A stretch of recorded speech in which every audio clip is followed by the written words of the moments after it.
여러분 안녕하십니까? 뉴스투데이 제주입니다. 해마다 제주에서만 아동 300여 명의 실종 신고가 접수되는데요. 지문 사전 등록을 통해 이 같은 사고에 대비해보는 건 어떨까요? 이소연 기자입니다. 어두운 도로에서 경찰이 수색에 나섰습니다. 늦은 시간 아이 혼자 인적이 드문 도로에 있다는 신고에 아이를 찾아 나섰지만 언어장애가 있어 대화가 어려운 상황. 하지만 사전에 경찰에 등록해 놓은 지문과 보호자 연락 덕분에 부모를 쉽게 찾을 수 있었습니다. 애가 전혀 말을 못하고 걔 신원을 확인할 수 있는 아무런 정표도 없고 해서 혹시나 하는 마음에 저희 경찰 실종 프로파일링상에 있는 지문 사전 등록 그 유사 도매칭을 통해 가지고 아기를 보호자한테 인계한 사례입니다. 경찰은 실종 사고를 방지하기 위해 2012년부터 지문 사전 등록제를 시행해 오고 있습니다. 가까운 지구대를 방문하거나 스마트폰용 안전드림 어플리케이션을 다운받아 아이의 지문과 사진, 부모 연락처를 경찰 시스템에 등록하는 제도로 실종 사고 발생 때 간단한 검색만으로 인적 사항을 확인할 수 있습니다. 실종 아동 발견 시간이 약 54시간 정도 걸리는데 사전 등록을 한 경우에는 46분 정도로 상당히 단축된 걸 알 수 있습니다. 도내에서 지문 사전 등록제에 참여한 아동은 5만여 명. 해마다 등록 아동은 늘고 있지만 전체 대상의 41%에 그치고 있습니다. 한 해 제주에서 300여 명의 아동들이 실종됐다며 경찰에 신고 접수가 들어오고 있는데요. 이 지문 등 사전 등록이 실종 아동을 빨리 찾는 데 역할을 톡톡히 하고 있습니다. MBC 뉴스 이소연입니다. 어제는 아이들이 주인공인 어린이날이었죠. 미세먼지 속에서도 봄꽃보다 더 화사한 어린이들의 웃음꽃 만발한 풍경을 영상 뉴스로 스케치했습니다.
신세계그룹이 제주도에 시내면세점 출점을 준비하고 있습니다. 기획재정부와 관세청은 시내면세점 매출이 2천억 원 이상 증가하거나 외국인 관광객이 20만 명 이상 늘어난 서울과 제주에 시내면세점을 추가 허가한다는 방침을 정하고 이번 달에 선정 절차에 들어갈 계획입니다. 이에 따라 다른 지역에서 면세점을 운영 중인 신세계가 제주도 개점을 준비하고 있습니다. 제주도는 시내 면세점 매출이 대기업에 쏠려 송객 수수료 문제 등 제도 개선이 필요하다며 추가 허가에 부정적인 입장을 전달했습니다. 외국인 전용 카지노의 영업소 이전을 금지하는 내용의 조례 개정안에 이달 임시회 상정이 불발됐습니다. 이상봉 제주도 의원은 이달 열리는 도의회 임시회에서 이 같은 내용의 카지노업 관리감독 조례 일부 개정 조례안을 상정해 처리할 예정이었습니다. 하지만 의안 접수에 필요한 동료 의원들의 서명을 받지 못해 지난 3일까지 의안으로 접수하지 못했습니다. 개정 조례안은 카지노 소재지의 변경 허가를 신청할 수 있는 경우를 건물 대수선과 멸실 등 불가항력에 의한 경우로 한정했는데 사실상 카지노 이전을 금지하는 내용입니다.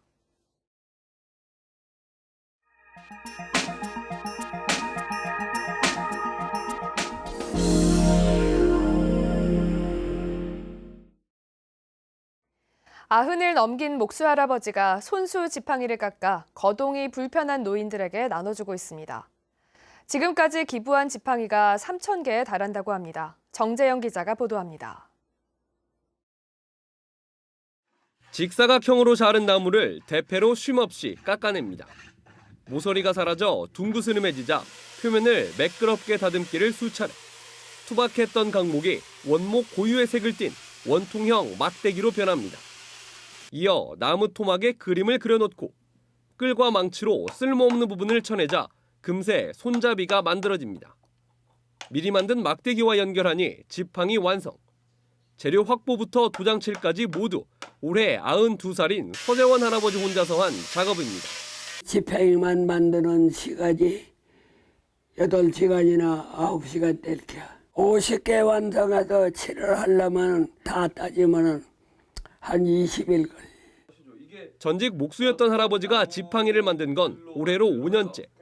청력을 거의 잃고 건강이 나빠지면서 취미 삼아 시작했는데 그동안 만든 게 3,000개에 달합니다.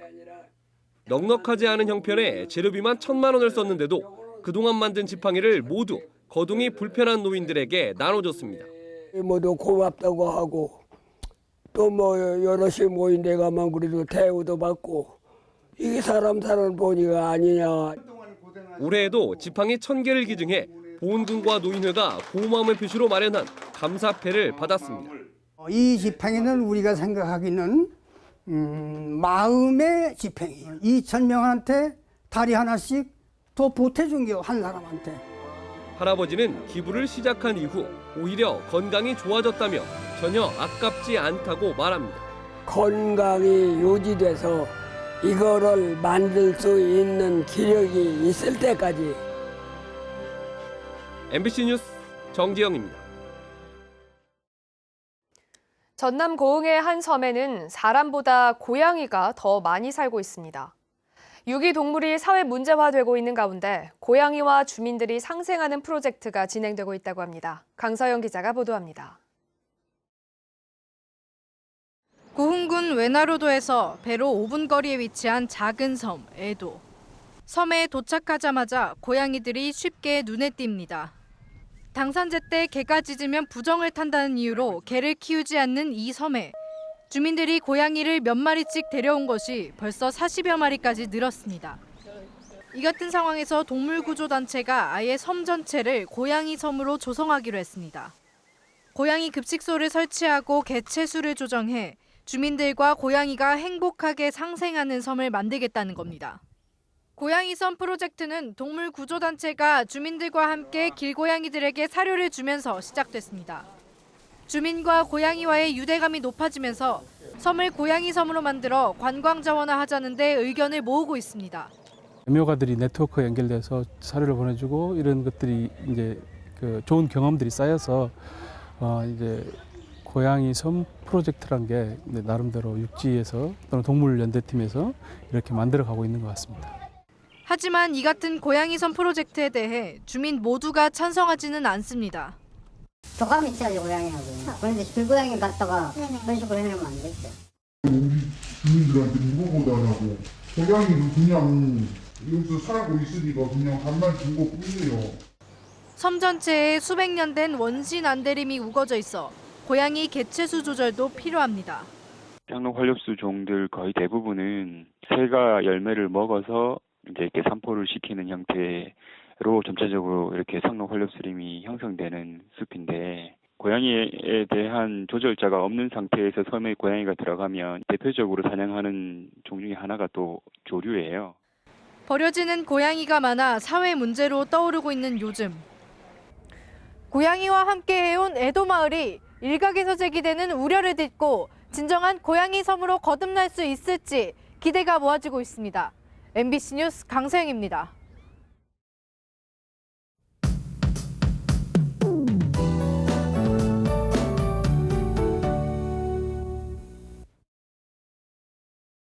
오늘부터는 그동안의 고온 현상이 주춤하겠습니다. 오늘 아침 기온은 15도로 어제와 비슷하지만 한낮 기온은 18도로 어제보다 5도 정도나 낮아집니다. 기온 변화에 건강관리 잘하셔야겠습니다. 현재 추자도를 제외한 제주도 전역에는 건조주의보가 발효 중인데요. 시료 습도가 35% 이하로 대기가 메말라 있는 상태입니다. 또 오늘 낮부터 내일 아침까지 바람도 강하게 불 것으로 보이니까요. 산불 등 화재 예방에 각별히 유의하시기 바랍니다.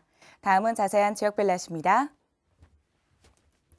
현재 기온은 북부 15도, 서부 14도, 남부와 동부 16도로 어제보다 1, 2도 정도 낮습니다.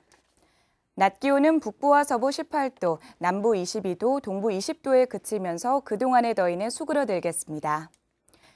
오늘 아침 섬 지역은 14도 안팎으로 시작하고 있고 한낮 기온은 17도 안팎에 머물겠습니다. 현재 남해서부 먼바다와 남쪽 먼바다에는 풍랑 예비특보가 내려져 있는데요. 오늘 오후부터 바람이 매우 강하게 불고 물결도 거세게 일겠습니다. 또 모레까지 바닷물의 높이가 높은 기간인 만큼 만조시 침수 피해 없도록 대비하시기 바랍니다. 이 시각 제주공항의 기상 상황은 좋은 편으로 항공편은 정상 운항되고 있습니다. 주간 날씨입니다. 당분간 이렇다 할 비 소식이 없어서 건조함은 더 심해지겠고요. 낮 기온은 20도 선을 유지하겠습니다. 날씨였습니다. 제주 지역에서 매년 10만 건 안팎의 과속운전이 적발되는 것으로 나타났습니다. 제주경찰청에 따르면 최근 3년 동안 적발된 과속운전은 모두 39만여 건으로 가장 많았던 지난 2017년에는 21만 건에 이르는 등 매년 10만 건 안팎의 과속운전이 적발됐습니다. 같은 기간 과속으로 인한 교통사고는 모두 66건 발생해 20명이 숨지고 130여 명이 다쳤습니다.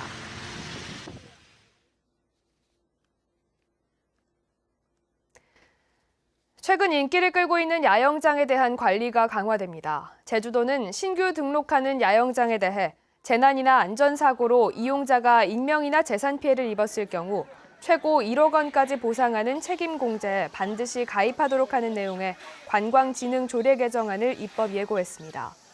또 지하수의 수질 검사서를 제출하고 가스시설에 대한 안전점검을 의무화했습니다. 제주 지역에는 공영 야영장 이외에 사설 야영장 30여 곳이 운영되고 있습니다. 제주시는 화북 상업지역 도시개발 사업을 환지 방식으로 추진하기로 하고 환지계획 공람을 내일부터 2주간 제주시 열린정보센터에서 진행합니다. 화북 상업지역 도시개발 사업은 총 사업비 568억 원을 들여 현재 공업지대인 제주시 화북일동 부지 21만 7천 제곱미터 일대를 상업 중심의 시가지로 개발하는 사업입니다. 제주시는 공람 기간 내 토지 소유자와 이해관계자의 의견을 받아 7월 중 환지 예정지를 지정할 계획입니다. 미착공 건축물에 대해 허가를 취소할 경우 3개월 전 미리 안내하는 사전 예고제가 도입됩니다. 제주도는 건축 허가 이후 미착공에 따른 직권 취소의 경우 사전 예고가 없다는 민원에 따라 앞으로는 제주시와 서귀포시에 허가 취소 3개월 전에 사전 안내 절차를 시행한다고 밝혔습니다.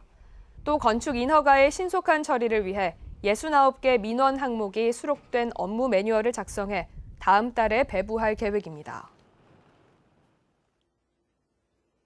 친환경 도로 포장 아스팔트가 단계적으로 도입됩니다. 제주도는 아스팔트 생산 온도가 일반 아스팔트보다 30도씨 낮은 친환경 도로 포장 재료인 중온 아스팔트 콘크리트를 내년부터 단계적으로 도입해 2023년에 전면 사용하도록 할 계획이라고 밝혔습니다. 친환경 아스팔트가 전면 도입되면 현행 가열 아스팔트 생산 과정에서 발생하는 이산화탄소를 4,000톤가량 줄여 연간 소나무 150만 그루의 식목 효과가 예상된다고 제주도는 밝혔습니다. 제주도의 버스 교통량이 전국에서 가장 많이 증가한 것으로 나타났습니다. 국토교통부에 따르면 제주도의 버스 교통량은 지난해 477대로 전년보다 8.9% 증가해 전국에서 가장 높은 증가율을 기록했고 대중교통 체계 개편이 가장 큰 원인으로 분석됐습니다.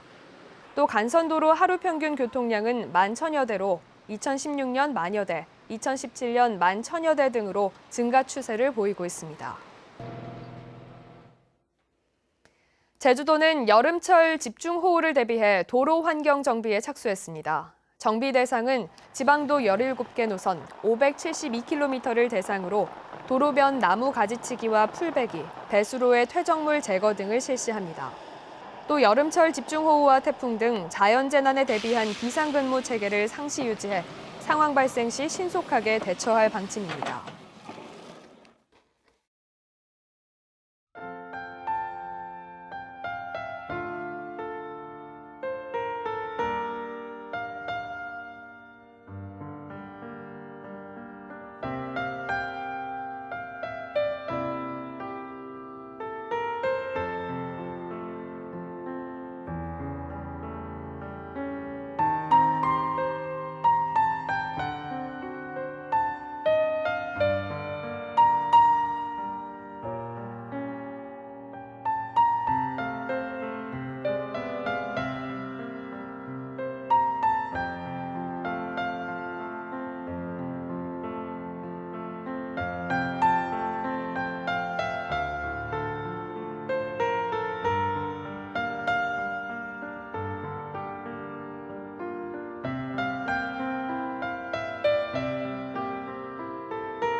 뉴스투데이 제주였습니다. 여러분 고맙습니다.